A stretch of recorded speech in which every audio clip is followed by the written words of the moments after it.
uma intimidade com o Senhor Jesus, buscar em Cristo, nós mulheres, e aí o meu conselho para vocês, porque eu sou mulher, então o meu entendimento e a minha percepção é toda voltada, por mais que eu estude o universo dos homens e tenha alguma compreensão, eu vivo ser mulher, né? Então a minha interpretação é a partir disso. E, infelizmente está tendo muitos ataques, bombardeios,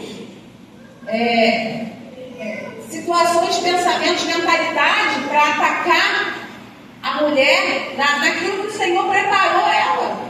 Porque quantas vezes nós escutamos que o nosso papel de sermos ajudadora, de sermos auxiliadora, de sermos submissas, né, confundido e é tão distorcido por aí, a gente precisa estar o quê? Conhecendo, alicerçando, né? Isso, que é isso? E esses dias eu perguntei para uma pessoa que emitiu essa crítica, como uma pessoa falou assim para mim, como uma mulher esclarecida como você se submete, né, pratica submissão, isso. E eu perguntei para ela a primeira coisa, mas o que você acha que é submissão? Qual é o seu conceito de submissão?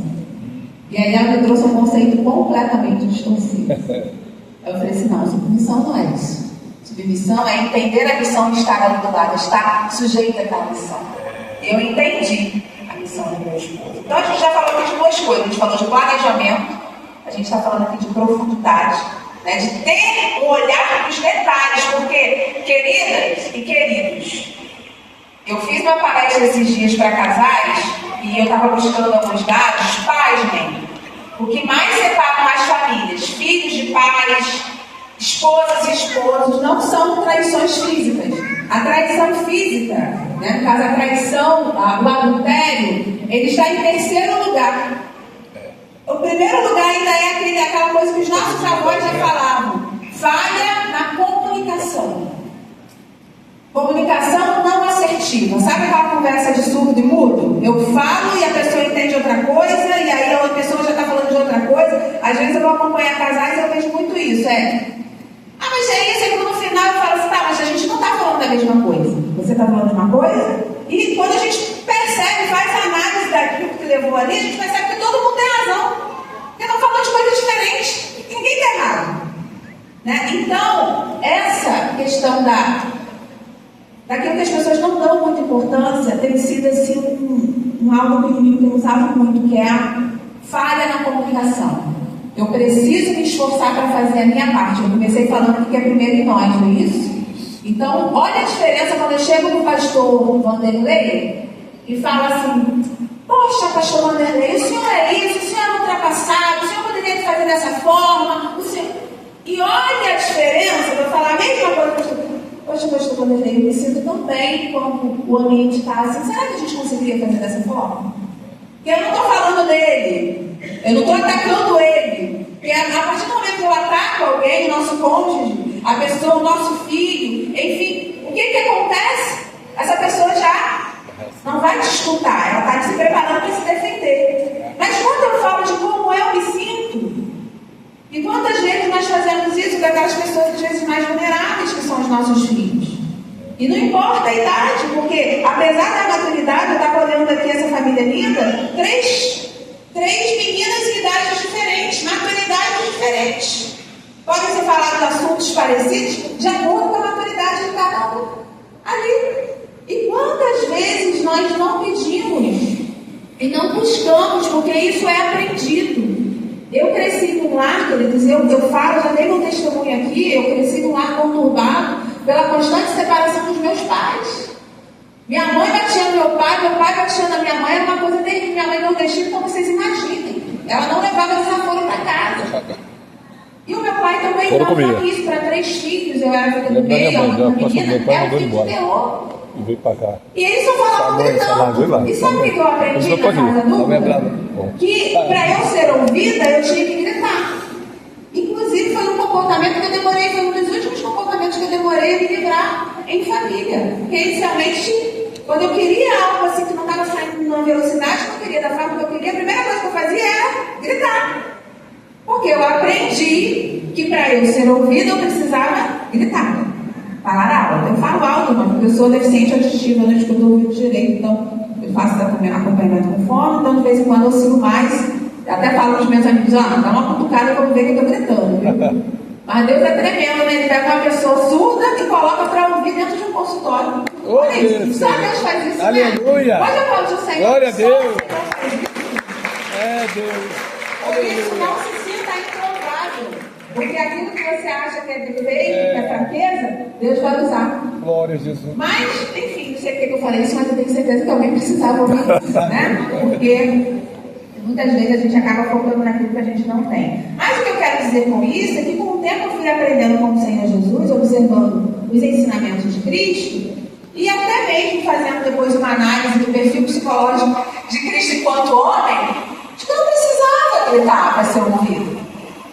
Eu poderia ter resultados, ou até mesmo entender o posicionamento do outro sem precisar gritar. Então, Deus nos ensina também aqui nesta manhã sobre isso, sobre nos relacionarmos, sobre termos assertividade na nossa comunicação. Para quê? Para que possamos viver a boa, perfeita, agradável de Deus vontade na nossa família. Porque nós estamos falando aqui pela manhã sobre o quê? Sobre uma família edificada na rocha. E para que tenhamos uma família edificada na rocha, precisamos antes fazer o quê? A nossa parte.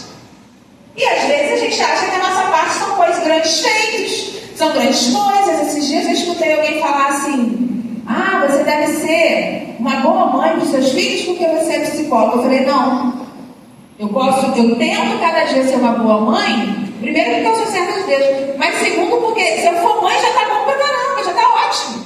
E ser mãe não é fácil não.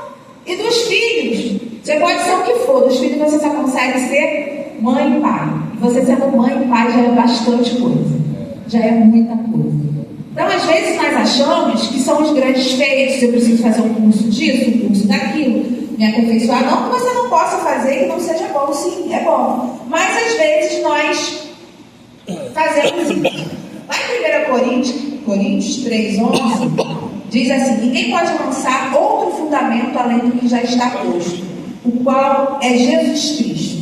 E aí eu entendo, né, que a maior necessidade da família hoje em dia, né, e sempre, não é isso que está sendo pregado ali, né? São sucesso, conforto, é assim, né? Então às vezes sinônimo de família bem sucedida é isso, né? Tem uma casa maravilhosa, tem carros na garagem, todos os filhos são bem sucedidos no sentido profissional, não é isso? Tem bons empregos. Inclusive ontem eu estava ouvindo um relato de uma família com tudo isso, mas que não tinha o principal, que é justamente isso aqui, ó, o fundamento além do que já está posto, que é Cristo Jesus. Aleluia. Glória a Deus. Então, por isso que em primeiro lugar eu preciso ter um tempo para planejar esse alicerce, essa intimidade, essa vida com Jesus. É falar: Senhor, minha casa está sendo bombardeada. Quantos bombardeios eu já vivi na minha família, e de vez em quando vivo fortes. E eu lembro que quando a gente planejou fundamentado na rocha. E que é possível. Nós aprendemos, porque como eu falei aqui, muitas coisas nós não aprendemos, nós não sabemos, aliás, quando aprendemos. Eu já falei para vocês, o nosso cérebro, ele vem aqui, é o melhor computador do mundo, que vem para ser programado. 90% da capacidade de aprendizado do nosso cérebro vem branco ali. O pessoal que trabalha com informática, com programação, sabe sobre a programação. 10% apenas ali como instinto de sobrevivência, que já vem em nós. Não é isso? Esses 90% ele é aprendido através de quê? Primeiro vem alguns traços de personalidade herdados dos nossos pais, mas principalmente toda a experiência de vida na nossa primeira e segunda infância com os nossos cuidadores, não é isso? Depois as nossas experiências de vida que vão moldando e vão programando. E eu vou falar um pouco sobre isso, sobre interpretação, mas eu esqueci que só me deu pouco tempo. Então deixa eu correr aqui agora que eu lembrei. Eu estou no tópico 1, a gente vai deixar para depois, né, o que vier. Mas, né, continuando aqui nessa mentalidade, se a gente entende que tudo que está construído até hoje é o que molda a nossa interpretação, e aí a psicologia vai dizer o seguinte: eu sinto, eu penso, eu sinto, eu me comporto. Que o meu comportamento, a gente falou aqui da ação de cavar, de buscar intimidade com Cristo, de colocar a nossa família sobre a rocha de Cristo, não é isso? Isso aí já é a ponta, é o resultado, é o comportamento. Começou onde? Começou através da renovação da nossa mente, da nossa mentalidade. E o apóstolo Paulo já falava disso. Se ele falou sobre isso, se a Bíblia fala sobre isso, quer dizer que a gente pode reaprender, estruturar, e a psicologia também confirma isso no sentido de criar novos caminhos neurais, novos aprendizagens. Por que eu estou falando isso? Porque muitas vezes nós ficamos presos no passado. Ah, mas aconteceu isso comigo. Ah, mas a minha família foi assim. Ah, mas a minha mãe e meu pai fez isso. É óbvio que a gente não vai desconsiderar. Mas o que o apóstolo Paulo também nos ensina?